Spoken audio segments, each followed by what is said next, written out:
Bien, empezamos A con ver, lo que es la serie de Fourier. Lo importante aquí de la serie de Fourier es entender cuál es el objetivo. El objetivo no está muy lejano de lo que ya han trabajado ustedes en algunas otras materias, digamos, por ejemplo, métodos numéricos con la serie de Taylor. ¿Qué es lo que hacía la serie de Taylor? Que me permitía representar a una función a través de la sumatoria, una suma infinita de términos con potencia x a la n, por ejemplo. Y ya trabajamos lo que era la función seno de x, la función coseno de x, que son los dos casos más comunes. Pues ahora Fourier, el objetivo lo puedo ver de forma bidireccional. Esencialmente el objetivo de Fourier es, si lo veo como una combinación lineal, es representar a una función a través de ¿cómo se llama? De la suma de funciones continuas, de funciones periódicas principalmente, ¿ok? Que es lo mismo que hacía Taylor, solo que Taylor sumaba polinomios de grado n. Pues Fourier trata de sumar funciones periódicas. De otra manera, si yo veo el objetivo al revés, entonces Fourier plantea descomponer, esto es clave para lo que es el concepto de la transformada de Fourier, es descomponer a una señal periódica en funciones periódicas elementales, o sea, se descomponerlas en senos y cosenos, que son las elementales. Pero lo importante es que las frecuencias de esas funciones, seno y coseno, siempre van a ser múltiplos de la frecuencia de la señal original. Eso es el objetivo, eso es la idea prima de Fourier. Y bueno, el nombre o todo esto se debe a Joseph Fourier, ahí vemos la fecha en la que él vivió. Entonces sí debe quedar claro, nosotros lo que queremos es descomponer una función en funciones elementales y a su vez representar a cualquier función a través de la suma de esas funciones senos y cosenos. Primero vamos a definir lo que es una función periódica. Si se corta el internet, me avisan por favor. Una función periódica es bastante sencilla, es aquella que debe de cumplir con un criterio en específico. ¿Ustedes logran observar el puntero? No, bueno, sí. entonces, ok. Entonces, una función periódica es aquella que cumple con esta ecuación. Ya la habíamos presentado en la segunda propiedad de traslación, de la transformada de Laplace.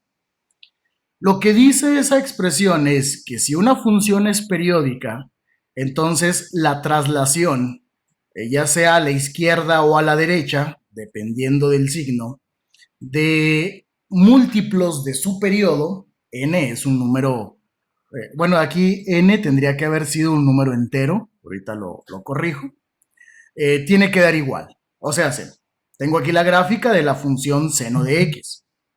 Si a seno yo la evalúo en este valor de x que tengo aquí, entonces como resultado me da este valor, que es lo que le corresponde en y. Pero si ese punto lo traslado un periodo, ¿cuál es el periodo de la función seno? Es 2pi. Si ahora lo traslado 2pi más este pequeño pedacito, aquí lo que estoy haciendo es evaluar ahora a f en x más un periodo. Si lo traslado, ¿qué sucede con la función? Tiene exactamente el mismo valor. Por consecuencia, es una función periódica. Y pude haberlo trasladado un periodo, dos periodos, tres periodos, n periodos, tanto a la izquierda como a la derecha, y la igualdad se debe de seguir cumpliendo. Esto es importante porque nosotros estaremos trabajando con funciones periódicas. Ahora, recuerden un poquito de álgebra lineal. En álgebra lineal, nosotros teníamos el concepto de combinación lineal, Ay, eh, para. que, que venía Sí, pero directamente vete hasta allá. Eso. que venía directamente relacionado con el concepto de bases vectoriales. ¿Qué era una base vectorial? Era un conjunto de vectores o elementos que pertenecen al mismo conjunto del espacio vectorial que tenían la capacidad de poder representar a todo el espacio. O sea, si yo tenía una base en R3, pues esos vectores podían representar a través de una suma de sus múltiplos, una combinación lineal, a todo el espacio en R3. Y luego más adelante se habla en álgebra lineal de lo que son las bases ortogonales, que trabajar con ellas tenía muchas ventajas. La principal es que las coordenadas de un vector respecto a otra base se reducían a un simple producto punto y que además la ortogonalidad de los vectores garantizaba de alguna forma implícita la independencia lineal entre ellos. Pues Fourier también hará lo mismo. Como el objetivo es representar a una función a través de la suma de otras funciones, de múltiplos de otras funciones, nos interesa trabajar con funciones ortogonales. Pero debemos de aclarar una cosa. Cuando hablo de vectores ortogonales, sí se puede dar el caso de interpretarlos de forma geométrica, es decir, que los vectores están dispuestos a 90 grados uno respecto al otro. Pero ya con funciones como las que trabaja Fourier, ortogonalidad no implica una significancia geométrica, ¿ok? No significa que una función esté a 90 grados de la otra. Va más relacionado a la independencia lineal. Entonces, ¿cómo puedo determinar si dos funciones son ortogonales? Bueno, para empezar, consideremos que tenemos a la función f1 y a la función f2 y que van a ser ortogonales en un intervalo cerrado que también es simétrico. ¿Ok? Intervalos simétricos los estaremos viendo en la mayor parte de la unidad de Fourier. Y es un intervalo simétrico porque lo mismo que hay del origen a la derecha, lo hay del origen a la izquierda. Para poder entender a la expresión que viene ahí, la integral, tenemos que recordar cómo se hacía cómo determinábamos si dos vectores eran ortogonales. Voy a regresarme a la pizarra. Entonces, por ejemplo, nosotros podemos tener dos vectores, B1 y B2, que pertenezcan a una región n dimensional. Si yo quería asegurarme que B1 fuera ortogonal a B2, lo que tenía que hacer era el producto punto entre ellos. Y si ese producto punto daba como resultado 0, entonces sí, B1 era perpendicular, o también puedo decir ortogonal, a B2. ¿Cómo calculábamos nosotros el producto punto entre vectores? Pues básicamente era la sumatoria de sus productos, de i igual a 1 hasta n, de la iésima componente de B1 por la iésima componente de B2. Y si toda esa suma resulta en 0, entonces sí, concluimos que B1 es ortogonal a B2. Y lo mismo sucedía, ¿no? O sea, si yo lo expreso a través de la suma de productos. Si las componentes de B1 son B1 1, B1 2, B1n, producto punto con B2, bueno, tendría componentes B2 1, B2 2, hasta B2n. Entonces, esta sumatoria indica que tengo que sumar el producto de la primer componente de B1 con la primer componente de B2. Sumar la segunda componente de B1 con el producto de la segunda componente de B2 y así sucesivamente. Pues regresándome acá a la presentación, lo que voy a hacer es representarlo igual, pero ahora en una versión, llamémosle continua. Nosotros en la transformada de Laplace ya habíamos hablado de una representación discreta y una representación continua. Cuando esta expresión la quiero pasar a su representación en continuo, Pues ya sabemos que la sumatoria se convierte en una integral y que en lugar de multiplicar las componentes de los vectores, pues voy a multiplicar a las funciones de las que estoy hablando.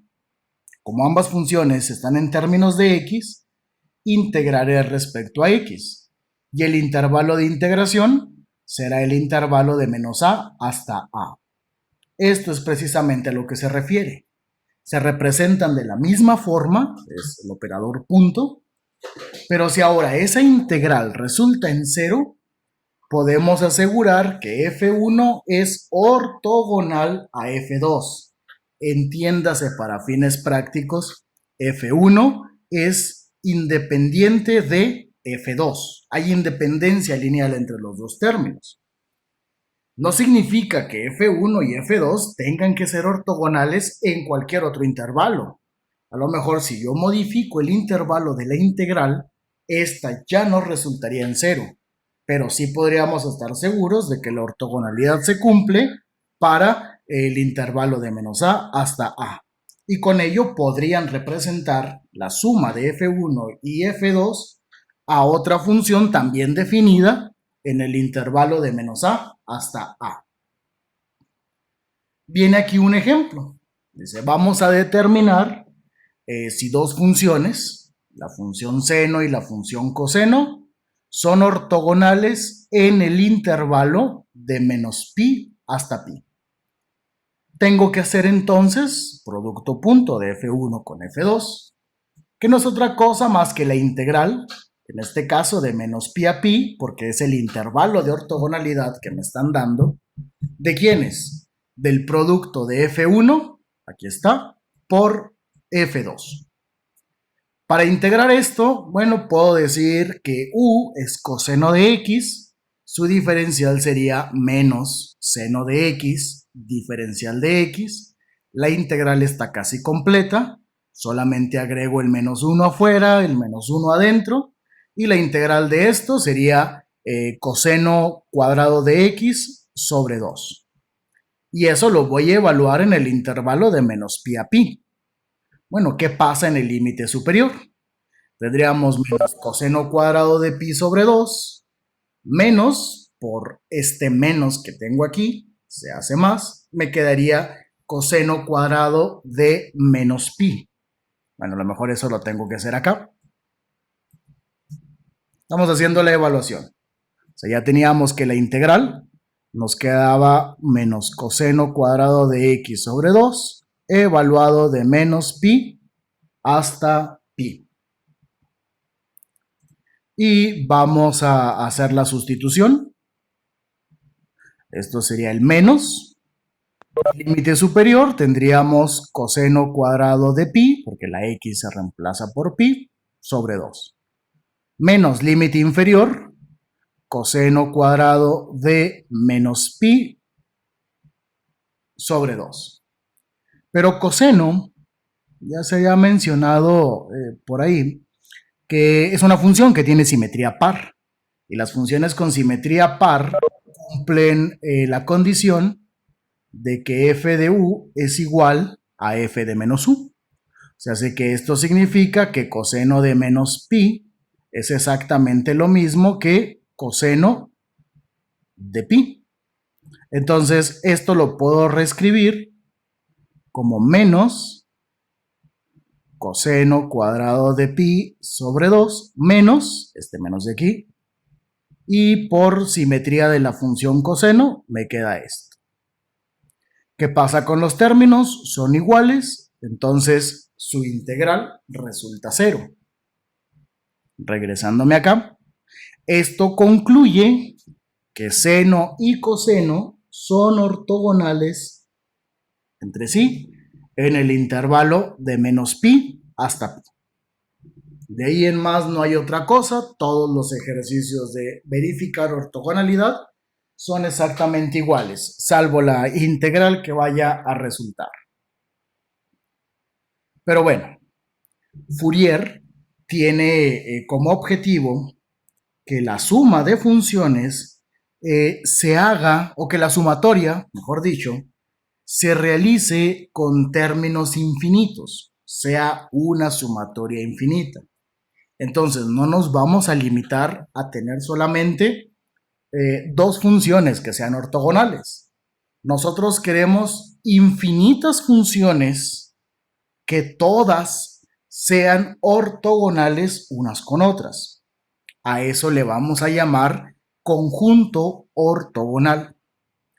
Imaginen que en una gran caja ustedes meten infinitas funciones. Todas esas funciones tienen una característica en común. Son ortogonales. Es decir, si metes la mano y sacas la función, digamos, función 57, y vuelves a meter la mano y sacas la función 3680 y haces el producto punto entre ellas, el resultado sabes que va a ser 0. Eso es lo que me está diciendo aquí. Si yo tengo un grupo, un conjunto que le voy a llamar por el momento conjunto phi, ¿y qué hay en el conjunto phi? Hay una función phi0, phi1, phi2 y así sucesivamente hasta phi n. Pues voy a poder asegurar que ese conjunto es ortogonal en un intervalo de menos p a p, no sé cuánto vale p, pero sé que es un intervalo simétrico, puede ser un intervalo de menos 5 a 5, de menos 10 a 10, de menos 20 a 20, y va a ser ortogonal si y solo si todos los infinitos productos punto que tú puedas formar con las infinitas funciones que están en el conjunto phi, todos y cada uno resulta igual a 0. Con uno de ellos que sea diferente de 0, ya es condición suficiente para asegurar que el conjunto simplemente no va a ser ortogonal. Hasta ahí, ¿alguna pregunta? No. Bien. Estamos simplemente viendo el marco teórico que encierra a la serie trigonométrica de Fourier. Y aquí viene un ejemplo. Nos dicen, en este ejemplo, voy a hacerlo acá en la pizarra, vamos a determinar si el conjunto, no sé, un conjunto que le llamo phi, y tiene a las funciones 1, coseno de x, coseno de 2x, coseno de 3x y así sucesivamente hasta coseno de nx, con la condición de que n tiene que ser un número entero positivo y además 0. ¿Ok? Bueno, aquí está, este 1 es coseno de 0, este es coseno de 1x, coseno de 2x, etc. Vamos a ver si ese conjunto es ortogonal en el intervalo de menos pi hasta pi. Entonces, es ortogonal de menos pi a pi. La idea es que cualquier producto punto que tú hagas te dé 0. Por ejemplo, yo puedo elegir el coseno de 739x junto con el coseno de 599x. Como estos números de aquí son enteros positivos, estos son funciones que pertenecen a este conjunto. Y si este conjunto es ortogonal, ¿qué esperaríamos de ese producto punto? Que fuera 0. Y lo mismo, alguien podría decir, no se vaya tan lejos, agarre coseno de 11x, haga el producto punto con coseno de 33x. ¿Qué pasa? Que como son funciones que pertenecen al conjunto phi, si el conjunto phi en realidad fuera ortogonal, esto tendría que dar como resultado 0. Pero la idea no es probar uno por uno porque nunca podríamos terminar. Vamos a hacerlo en términos generales. Voy a elegir dos elementos cualquiera que pertenezcan al conjunto phi. ¿Quiénes podrían ser? Bueno, voy a decir que uno de ellos sería coseno de nx y el otro sería coseno de mx. Y voy a hacer el producto punto entre ellos. O sea, a lo mejor este sería n, a lo mejor este sería m, o este podría ser n y este podría ser m. La idea es que representen a dos elementos cualquiera. Y bueno, esto se reduce a la integral de menos pi a pi del coseno de nx por el coseno de mx y lo integro respecto a x. Voy a utilizar una identidad trigonométrica. Hay una identidad que dice que el coseno de A por el coseno de B, aquí coseno de A por el coseno de B, es igual a ¿cuánto? ¿Alguien tiene a la mano esa identidad? No, bueno, la voy a buscar aquí. Denme tiempo. Sé que es un medio de algo, pero no me acuerdo. Aquí está. Es un medio de coseno de U más V. Ajá. Más coseno de U menos V. Ajá. Coseno de A. Bueno, aquí lo puse en términos de A y B. Bueno. Menos. No es más, perdón. Coseno de A más B. Con esa identidad, el 1/2 lo voy a poder sacar de la integral. Integral de menos pi hasta pi. ¿De quién? De el coseno. Profe, En este caso. Sí, perdón. en el segundo coseno se restan A menos. Ah, sí, cierto. Muchas gracias. Aquí es, ahora sí, coseno de A menos B. Gracias, Daniel. Entonces, bueno, para este caso, esto sería A, esto sería B. Entonces tendríamos coseno de nx más mx más ahora coseno de nx menos mx. Y eso es lo que voy a integrar respecto a x. Voy a factorizar términos de los argumentos de coseno. Voy a continuar aquí abajo. Entonces la integral de menos pi a pi, no se pierdan, estamos viendo si una caja llena de únicamente funciones coseno representa un conjunto ortogonal, que para que ya le podamos llamar base ortogonal. Pero bueno, estoy seguro que sus conocimientos de álgebra lineal son bastante buenos. Entonces, en el primer término, puedo factorizar una x para que me quede coseno de n más mx. Y en el otro término, si también factorizo x, sería n menos m por x. Por propiedades de linealidad de la integral, esto lo voy a poder separar en dos integrales. La integral de menos pi a pi del coseno de n más mx diferencial de x más la integral de menos pi a pi del coseno de n menos mx respecto a x. Ahí solamente haría falta completar los diferenciales. Si aquí digo que u es n más mx y acá u va a ser n menos mx, ¿cuánto va a ser el diferencial? Pues n más m diferencial de x y en esta otra sería n menos m diferencial de x.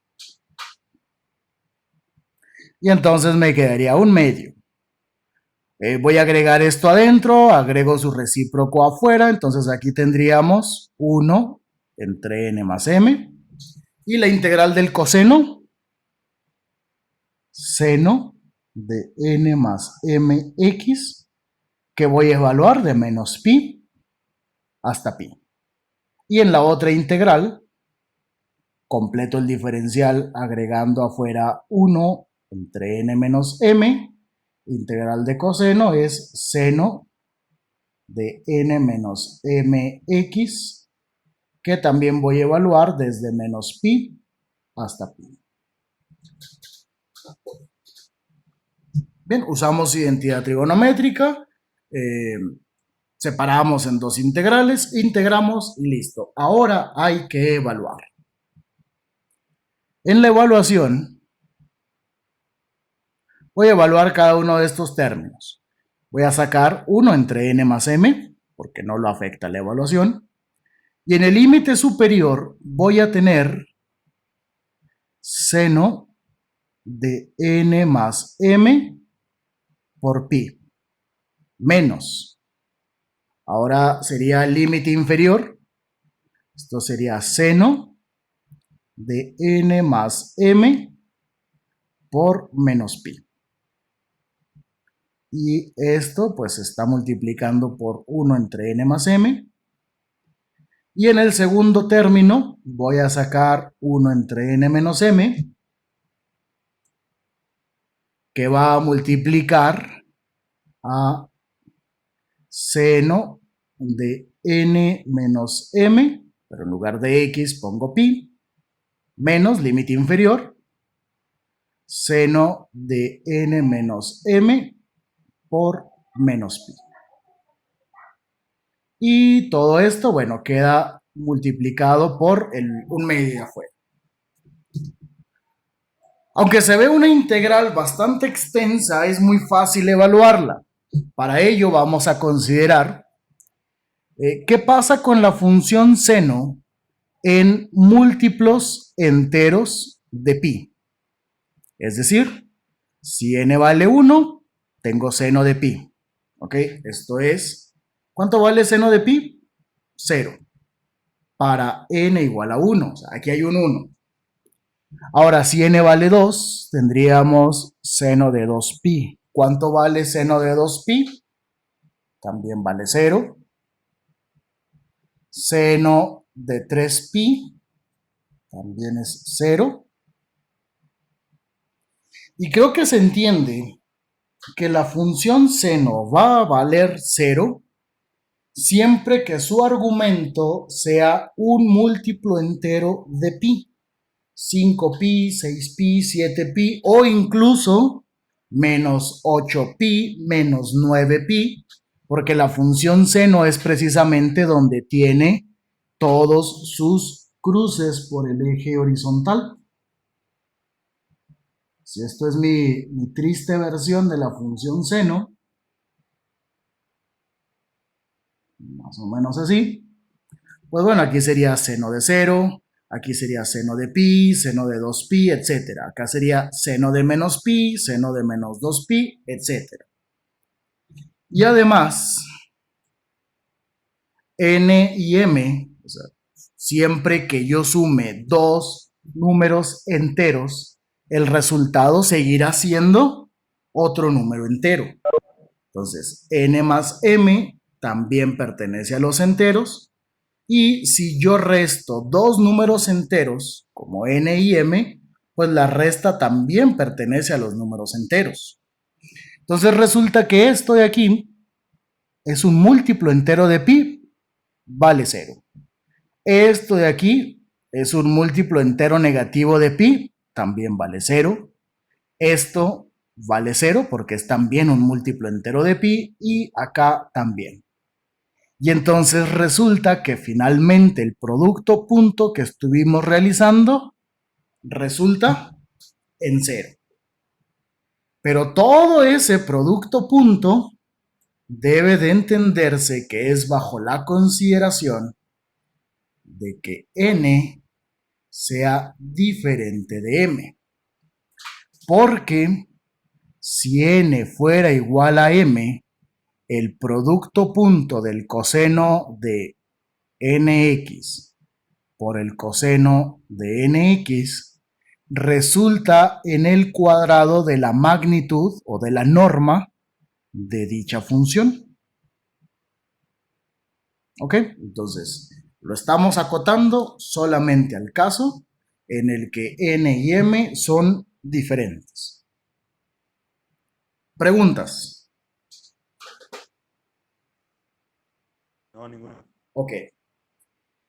Entonces, bueno, ya podemos vivir tranquilos. Sabemos que todas las funciones coseno con esa forma forman un conjunto ortogonal. Son independientes una de la otra. Todo el conjunto es linealmente independiente. Entonces, la combinación lineal entre ellas puede resultar en una solución única. En la siguiente diapositiva no es más que otro ejemplo similar, solo que ahora el conjunto phi está lleno solamente de funciones seno. Este, por favor, lo van a calcular ustedes de tarea. Ustedes aquí voy a ponerlo.